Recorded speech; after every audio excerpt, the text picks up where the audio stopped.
रोजगार के मुद्दे को लेकर डूंगरपुर सुलग उठा। जनजातीय वर्ग के अभ्यर्थियों की नियुक्ति की मांग को लेकर पिछले 12 दिन से चल रहा महापड़ाव कल एकाएक हिंसक हो गया। राष्ट्रीय राजमार्ग संख्या 8 के निकट कांकरी डूंगरी पर बड़ी संख्या में अभ्यर्थी और समर्थकों ने पहाड़ी से हाईवे पर आकर जाम लगा दिया। मौके पर पहुंचे पुलिस दल पर जमकर पथराव किया। इसमें अतिरिक्त पुलिस अधीक्षक गणपति महावर, बिछवाड़ा एसएचओ इंद्रजीत परमार सहित कई पुलिसकर्मी गंभीर रूप से घायल हो गए। वहीं भीड़ को खदेड़ने के लिए पुलिस ने कई राउंड हवाई फायर किए, साथ ही आंसू गैस के गोले दागे, लेकिन उपद्रवी हाईवे से नहीं हटे। गुस्साए प्रदर्शनकारियों ने देर रात पुलिस अधीक्षक की जीप फूंक डाली। फिलहाल हालात जस के तस हैं। हाईवे पर अब भी प्रदर्शनकारियों का जमावड़ा है। आसपास की पहाड़ियों पर भी भीड़ एकत्रित है। वहीं पुलिस ने मोतली मोड़ के पास डेरा डाल रखा है। उदयपुर आईजी विनीता ठाकुर, कलेक्टर कानाराम और एसपी जय यादव सहित अन्य प्रशासनिक और पुलिस अधिकारी हालात पर नजर बनाए हुए हैं। रीट 2018 में खाली सीटों पर जनजातीय अभ्यर्थियों को नियुक्ति देने की मांग को लेकर डूंगरपुर में हाईवे के किनारे पहाड़ी पर डेरा डाले बैठी 2 से 3 हजार लोगों की भीड़ दोपहर बाद एकाएक पहाड़ी से उतरकर हाईवे पर आ गई। हाथों में लाठी आदि लिए युवाओं ने चक्का जाम कर दिया और देखते ही देखते वाहनों की कतारें लग गई। समझाइश के दौरान भीड़ ने पुलिस पर पथराव शुरू कर दिया, जिसमें एएसपी और थाना अधिकारी सहित कई पुलिसकर्मी घायल हो गए। पुलिस ने जैसे तैसे वहां से भागकर अपनी जान बचाई। पथराव के कारण पुलिस को 2 बार पीछे भी हटना पड़ा। वहीं दोनों छोर पर करीब 5-5 किलोमीटर पुलिस पीछे हटी। देर शाम को फिर से पुलिस ने फायरिंग की और इस बार भी पुलिस को पीछे हटना पड़ा। देर शाम तक बिछवाड़ा मोतली मोड़ के करीब 10 किलोमीटर तक का हाईवे उपद्रवियों के कब्जे में रहा। उदयपुर और अहमदाबाद से आने वाले वाहनों को डायवर्ट किया गया। आपको बता दें, अध्यापक पात्रता परीक्षा 2018 रीट में जनजातीय उपयोजना क्षेत्र में रिक्त रही सामान्य वर्ग की 1167 सीटों पर 36% उत्तीर्णांक वाले जनजातीय अभ्यर्थियों को नियुक्ति की मांग की जा रही है। रीट 2018 संघर्ष समिति के बैनर तले काफी समय से इस मुद्दे को उठाया जा रहा है। पूर्व में सरकार ने उच्च स्तरीय कमेटी भी गठित की, लेकिन कोई निर्णय नहीं हो पाया। अभ्यर्थियों और विभिन्न जनजातीय संगठनों ने कांकरी डूंगरी पर महापड़ाव डाला। कांग्रेस भाजपा के जनप्रतिनिधियों ने अभ्यर्थियों की समझाइश के प्रयास भी किए। प्रशासन की ओर से कोविड गाइडलाइन का हवाला देकर महापड़ाव समाप्त करने की अपील की, लेकिन अभ्यर्थी नहीं माने। प्रशासन ने अभ्यर्थियों के खिलाफ मुकदमे भी दर्ज किए हैं। तो डूंगरपुर में ये अभ्यर्थियों की तरफ से आपको बता दें प्रदर्शन कल देखने को मिला। हालांकि पिछले 12 दिन से ये महापड़ाव देखा जा रहा है प्रदर्शनकारियों का, लेकिन कल एकाएक जिस तरह से हाईवे को जाम किया गया, करीब 2 से 3 हजार की संख्या में ये युवा जो कि दिन में पहाड़ियों पर थे और शाम होते होते ये हाईवे पर आ गए। इन्होंने हाईवे पर चक्का जाम कर दिया। कई पुलिस की गाड़ियों पर पत्थर बरसाए गए, पुलिस पर पथराव किया गया, जिसके चलते पुलिस को अपना बचाव करते हुए करीब 5-5 किलोमीटर पीछे तक हटना पड़ा। वहीं अभी भी बताया जा रहा है कि हालात वैसे ही हैं, प्रदर्शनकारी अभी भी मौके पर ही हैं। हालांकि पुलिस बल, पुलिस जाब्ता मौके पर तैनात है। पुलिस ने कल भी आंसू गैस के गोले भी दागे थे, कई राउंड फायर भी किए गए, लेकिन उसके बावजूद भी प्रदर्शनकारी पीछे नहीं हटे।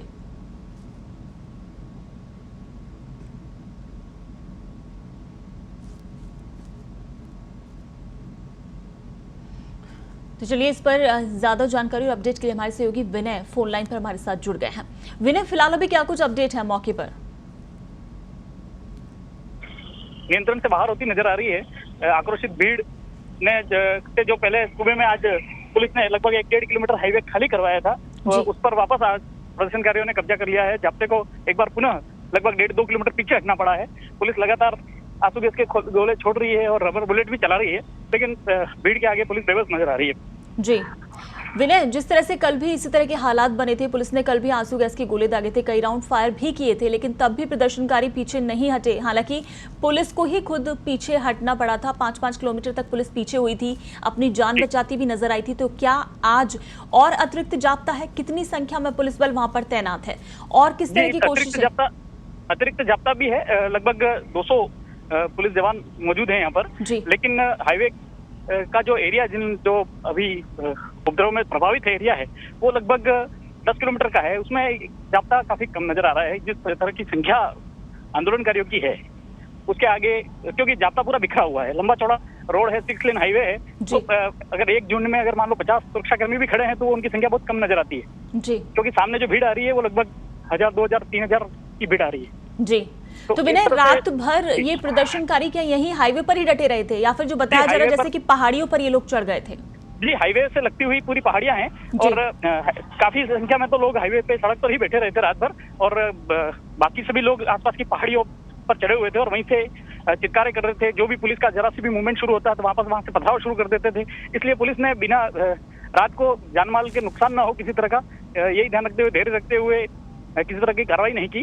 और सुबह एक बार फिर पुलिस ने थोड़ा सा बल प्रयोग करके हाईवे को लगभग 1-1.5 किलोमीटर खाली करवाया। तब जब वो पुलिस ने हाईवे को खाली करवाया उनसे 1-1.5 किलोमीटर, वहां का जो दृश्य दिखा, पूरे हाईवे के ऊपर कम से कम 10 से 12 वाहन जलते हुए नजर आए और कई वाहनों में जो ट्रांसपोर्ट के ट्रक हैं, जूतों से भरे हुए ट्रक थे, खाद्य सामग्री से भरे हुए ट्रक थे, उन सबको आग के हवाले किया गया। उन सबको आग के हवाले किया है और उनमें लूटपाट होना भी बताया जा रहा है। जी, वही विनय, कल भी इस तरह से हिंसक प्रदर्शन था और आज सुबह भी आप बता रहे हैं अभी भी जो कि चालू हो चुका है। क्या प्रशासन की तरफ से स्थानीय कोई जनप्रतिनिधि जो बातचीत के लिए कोई आगे आया है? जी नहीं, अभी तक कोई आगे नहीं आया है। प्रशासन ने, जिला कलेक्टर और पुलिस अधीक्षक जरूर सुबह से यहाँ लगे हुए थे, लेकिन प्रदर्शनकारियों से किसी प्रकार की वार्ता उनकी नहीं हो पाई। पुलिस प्रशासन और पुलिस अधिकारी हालात का जायजा लेकर के एक बार पुनः हेडक्वार्टर की ओर निकल गए हैं। संभवतः वहाँ जनप्रतिनिधियों के साथ कोई वार्ता हो या सीएमओ से कोई वार्ता हो, उसका अभी फिलहाल अपडेट नहीं मिल पाया है, क्योंकि विनय पिछले 12 दिन से ये लोग महापड़ाव दे रहे थे और कल अचानक से ये हिंसक प्रदर्शन हुआ है। क्या पिछले 12 दिनों में भी एक बार भी इन लोगों की बात नहीं हुई है किसी जनप्रतिनिधि से? नहीं, लगातार बातचीत चल रही थी प्रशासन की ओर से, लेकिन सहमति नहीं बन पाई। जी बिल्कुल सहमति नहीं बन पाई। जिला प्रशासन ने उन्हें जिला मुख्यालय पर आकर कलेक्ट्रेट के बाहर कोविड गाइडलाइन की पालना करते हुए धरना देने के भी निर्देश दिए थे, लेकिन वो लोग इसके लिए नहीं माने, क्योंकि उन्हें मालूम था कि यही उनके जो ताकत का एरिया है वो यही है, पहाड़ी क्षेत्र है और वो गुरिल्ला पद्धति से युद्ध कर रहे हैं, पहाड़ियों में छुप कर पथराव कर रहे हैं। इसलिए यहाँ पर पुलिस की थोड़ा सा बेबस नजर आ रही है उनके। जी, तो कल जिस तरह से वाहनों में आगजनी की गई थी विनय, क्या पुलिस की गाड़ियां भी उसमें शामिल थी जिनको आग के हवाले किया गया? और बताया जा रहा है कई पुलिसकर्मी थे जो कि चोटिल हुए हैं इसमें भी। जी, पुलिस अधीक्षक की जीप भी उसमें जली है कल। उसके बाद एक होटल के बाहर जो पार्किंग में गाड़ियां थी, 3-4 कारें खड़ी थी, उनको भी जलाया है, ट्रांसपोर्ट के ट्रक को जलाया है जी। और पुलिसकर्मियों में एडिशनल एसपी बिछीवाड़ा थानाधिकारी सहित 10-12 पुलिसकर्मियों को चोटें आई है। जी, तो अभी फिलहाल जिस तरह से आप बता रहे हैं कि पुलिस के अधिकारी हैं मौके पर, कलेक्टर भी आप बता रहे हैं वहां पर ही हैं, क्या उनकी तरफ से किसी तरह की कोई समझाइश की कोशिश नहीं की जा रही है? समझाइश की गुंजाइश ही नहीं बन रही है, क्योंकि लोग गाड़ियों पे चढ़े हुए हैं और वो किसी को भी मतलब अपने आसपास तक नहीं आने दे रहे हैं। जैसे ही पुलिस का छोटा सा भी मूवमेंट उनको नजर आता है अपनी ओर, तो वहां से पथराव शुरू कर देते हैं। नहीं, तो जब तक समझाइश नहीं होगी, बातचीत नहीं होगी, नतीजा कैसे निकलेगा? या फिर वो लोग क्या चाहते हैं कि क्या कोई जनप्रतिनिधि मौके पर पहुंचे बातचीत के लिए?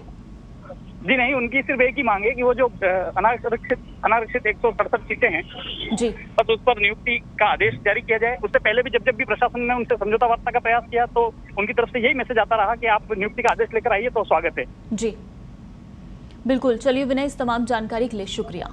तो आपको बता दें कि मौके पर अभी भी हालात तनावपूर्ण बने हुए हैं और तमाम ये युवा प्रदर्शनकारी जो कि सड़क के दोनों तरफ स्थित पहाड़ियों पर चढ़कर वहां से हमला कर रहे हैं। लगातार पथराव किया जा रहा है। पुलिसकर्मी मौके पर हैं, करीब 200 की संख्या में पुलिस बल बताया जा रहा है जो कि मौके पर मौजूद है, लेकिन प्रदर्शनकारियों की तरफ से लगातार पथराव हो रहा है। पुलिस हालांकि कोशिशों में जुटी हुई है, रोकने की कोशिशें की जा रही हैं लगातार, लेकिन बावजूद उसके प्रदर्शनकारी कुछ भी सुनना नहीं चाहते हैं। तो कल से ये आंदोलन, ये प्रदर्शन जो कि हिंसक हो गया है। हालांकि पिछले 12 दिन से ये अभ्यर्थी तमाम जो कि महापड़ाव दे रहे हैं, लेकिन कल अचानक ये हिंसक प्रदर्शन और उसके बाद जिस तरह से हाईवे उन्होंने जाम किया, गाड़ियों को आग के हवाले कर दिया गया, कई गाड़ियां जिन्हें आग लगा दी गई उन्हें फूंक दिया गया और उसके बाद फिर जमकर पथराव किया गया जिसमें कई पुलिसकर्मी चोटिल हुए। पुलिस की गाड़ियों को भी इन्होंने आग के हवाले कर दिया और उसके बाद पुलिस की तरफ से जिस तरह से आंसू गैस के गोले दागे गए हैं, रोकने की कोशिश की गई लगातार, लेकिन वो लोग नहीं माने हैं, अपनी बात पर ही अड़े हुए हैं। उन्होंने कहा है कि लिखित जो आश्वासन है अभ्यर्थियों की नियुक्ति का, वो जब तक नहीं आ जाता है ये प्रदर्शन यूं ही जारी रहेगा। आपको बता दें कि प्रशासन ने हालांकि अभ्यर्थियों के खिलाफ कई मुकदमे भी दर्ज किए हुए हैं। तो ये सुबह की तस्वीरें आप देख रहे हैं जो सामने आई हैं।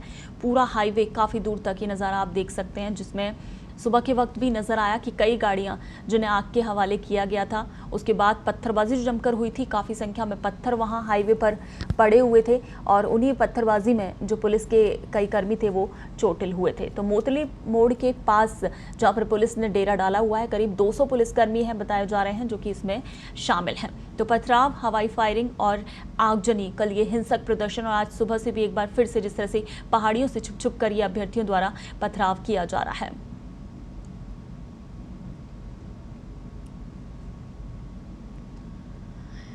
चलिए इस पूरी खबर पर ज्यादा जानकारी और अपडेट के लिए हमारे वरिष्ठ सहयोगी दौलत सिंह चौहान जी फोन लाइन पर हमारे साथ जुड़ गए हैं। दौलत जी, जिस तरह से कल ये हिंसक प्रदर्शन हुआ, पिछले 12 दिन से हालांकि इन लोगों की तरफ से महापड़ाव दिया जा रहा था, लेकिन बातचीत से कोई नतीजा नहीं निकला। क्या ये माने कि आखिरकार ये कदम उन्हें उठाना पड़ा अभ्यर्थियों को, इस तरह से हिंसक होकर इतनी आगजनी, तोड़फोड़, गाड़ियों को आग के हवाले कर दिया, कई लोग चोटिल हुए? नहीं, ये मामला पूरी तरह से मिस हैंडल हुआ है। 17 दिन हो गए इनको वहाँ पे धरना दे रहे थे। इनकी मांग ये थी कि जो टीएसपी क्षेत्र है उसमें 1167 पद जो खाली रह गए हैं जी, उस सामान्य वर्ग के उस पर एसटी के लोगों को नियुक्ति दी जाए। अब ये इनकी जो मांग है वो कानून सम्मत तो है नहीं, फिर भी राज्य सरकार ने फैसला किया था हाँ ठीक है हम इनको नियुक्तियां देंगे। इसके बावजूद वहाँ पर हिंसा भड़कना, ये मुझे लगता है कहीं कहीं प्रशासनिक स्तर पर इस मामले से निपटने में कोई चूक हुई है जी। और ये जो हालात बिगड़े, अब आदिवासी वो इलाका जिन लोगों ने देखा है वो जानते हैं कि आदिवासी वैसे बहुत शांत हैं, लेकिन जब वो किसी चीज से नाराज हो जाते हैं तो वो बहुत ज्यादा सोचते समझते नहीं है। फिर उनको जिस तरह से वो पहाड़ियों पर चढ़ करके, और अभी जो खबर आ रही है कि पहाड़ियों में से निकल के भीड़ आ रही है, तो हाईवे उन्होंने पूरी तरह से अपने कब्जे में ले लिया है। प्रशासन का वहाँ कोई नियंत्रण नहीं है। अभी हवाई फायर चल रहा है और हो सकता है पुलिस फायरिंग में कुछ लोगों की मौत की खबर भी थोड़ी देर में आ जाए, क्योंकि इस तरह से स्थिति जो बिगड़ रही है, आदिवासी इतने नाराज हैं तो कहीं न कहीं ये मामला इतना साधारण नहीं है। वहाँ जिस तरह से पिछले कई सालों से बीटीपी जैसे एक राजनीतिक दल का उदय भी हुआ है और कांग्रेस और भाजपा दोनों को हरा करके उनके उम्मीदवार जीते भी हैं, तो आदिवासियों में कहीं न कहीं मुझे लग रहा है कि राजनीतिक दलों के प्रति भी रोष है। और ये कहीं न कहीं एक तरह से जो हमारा शांत इलाका है राजस्थान का आदिवासियों का, वहाँ भी जैसे छत्तीसगढ़ और जो अन्य नक्सली इलाके हैं उनके जैसी स्थिति की शुरुआत मुझे ऐसा लग रहा है कि हो रही है राजस्थान में। जी। लेकिन दौलत जी, जिस तरह से जो अभ्यर्थी हैं जो प्रदर्शन कर रहे हैं वो लोग अब बिल्कुल भी कुछ भी सुनने के मूड में नहीं हैं, क्योंकि वहां पर समझाइश के लिए तो कोई मौका ही नजर नहीं आ रहा है। लगातार पथराव किया जा रहा है उन लोगों की तरफ से और पुलिस मौके पर है हालांकि, लेकिन अब आगे क्या लग रहा है कि जब तक कोई जनप्रतिनिधि वहां पर नहीं पहुंचे या बातचीत के लिए तैयार नहीं हो या फिर उनकी मांगे नहीं मानी जाए, आखिर किस तरह से इस पूरे मामले को जो कि आउट ऑफ कंट्रोल हो गया है कैसे कंट्रोल किया जा सकता है? नहीं, इनके पास जनप्रतिनिधियों के पास 17 दिन थे, वो उन 17 दिनों का उन्होंने कोई उपयोग नहीं किया। जी। सेक्रेटरीट में बैठ करके मीटिंगें करते रहे, वहाँ फील्ड में जा करके इनसे बात करते।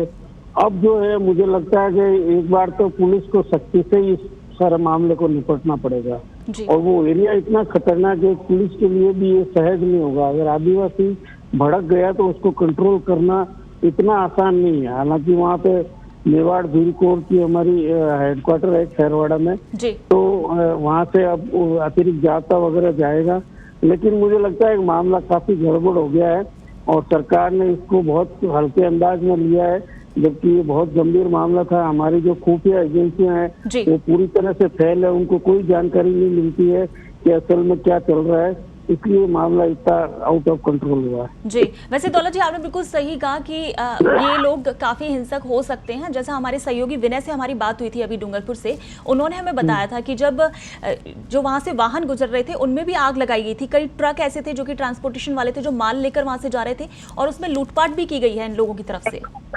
मैं ये कह रहा हूँ ना, जिस तरह के हालात अभी हैं देश में, बेरोजगारी की स्थिति है, बड़ी संख्या में प्रवासी मजदूर जो है महानगरों से लौट करके आए हुए हैं, वहाँ जो युवा है उनको रोजगार नहीं मिल रहा है। कहीं कहीं हर आदमी के सामने अपने जीवन को गुजर बसर करने का संकट है। ऐसे में इस तरह की कोई चीज होती है तो फिर इसमें सभी तरह के लोग होते हैं, लूटपाट भी कर लेंगे, आगजनी भी कर लेंगे, अपनी जान को खतरे में भी डाल लेंगे, पुलिस पर पथराव भी कर लेंगे, गोली भी खा लेंगे, जो कुछ भी है। तो आदिवासी जब एक बार इस तरह से भड़का है तो मुझे ये लगता है कि सरकार और प्रशासन जो है उन्होंने जो 17 दिन से ये मामला चल रहा था, मुझे तो नहीं ऐसा लगा कि कई लोगों के ध्यान में भी ये मामला आया हो या मीडिया ने भी इसको बहुत बड़े स्तर पर उठाया हो। जी, बिल्कुल। तो ये कहीं कहीं इस तरह का लगता है कि इस तरह की चीजों की अनदेखी हो जाती है। हमारी खुफिया एजेंसियां जो है जिनका काम है कि इस तरह की कहीं मान लो गतिविधि चल रही है तो उसके बारे में सरकार को अलर्ट करे, तो वो काम मुझे लगता है बिल्कुल हो नहीं रहा है, एक तरह से ठप प्राय है। इसलिए ये इस तरह से एकदम से चिंगारी भड़कते और विस्फोट हो जाते हैं। और अब ये कैसे कंट्रोल आएगा, ये बहुत ही गंभीर मसला हो गया है। और राज्य सरकार को एज ए मतलब मुख्यमंत्री खुद ही गृह मंत्री है, उनको आकर के और सीधे तौर पर अब कोई बयान देना चाहिए कि जी, और तभी इस तरह जाकर से ये जो हालात हैं ये बिल्कुल कंट्रोल में आ पाएंगे। बिल्कुल दौलत जी, इस तमाम जानकारी के लिए शुक्रिया।